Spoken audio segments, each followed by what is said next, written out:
Today on Land Beat, we're going to be talking about bedding cuts and TSI. All right, Austin and I are here on a project that he manages and oversees, and we are in a south-facing, west-facing unit that ultimately paint the picture. It's south-facing slope behind the camera, and it's west-facing slope down here to my left.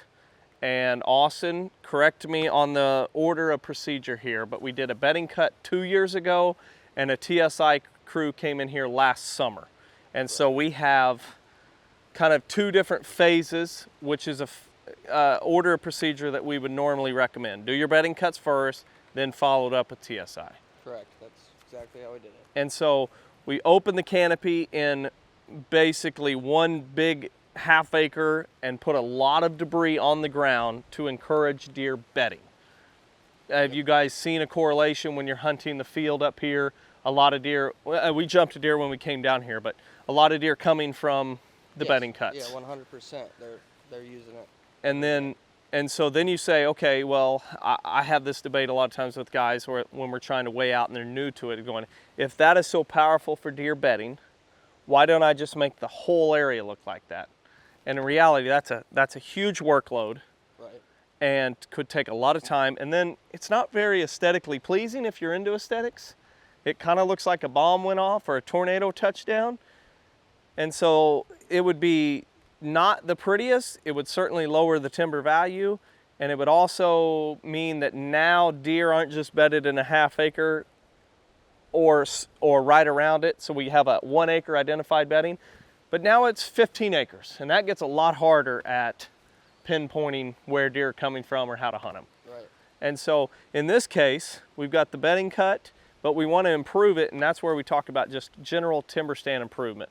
So the crew came through last summer, and they did timber stand improvement, and they opened the canopy roughly 30–40%. In some cases, like just out of view, 50%. And they really addressed the mid-story and some of the very low-quality overstory. Specifically, a lot of hackberry, elm, and hickory were addressed in this TSI. We're in Illinois today, so let's say they're hedge trees. What do you guys call them here? Hedge, Osage orange, or bodark. Those were also killed in this. And so we've got a lot more sunlight in the adjoining acres with the bedding cut down there, which is almost full sunlight. And this creates, in very simple layman terms, let's say an egg effect. We cracked an egg, put it in a pan. You've got the yolk, which is the bedding cut, and the white, which is the TSI, around the yolk. And I think this is, for most landowners, the best approach in getting the results they want, but also not creating problems for them. If, as you guys as a property manager, and Paul, who's the owner here, also love turkeys, that would be a major hindrance as a known roost ridge if we made it look like the bedding cut.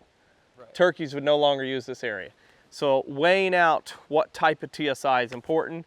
This was predominantly hack and squirt because we didn't want to clog up the forest floor with woody debris prohibiting turkeys from using it. So we still had the effect of, we get the sunlight, we get the new growth for food, cover for deer and turkey, but we also don't get the problem with all the trees on the ground.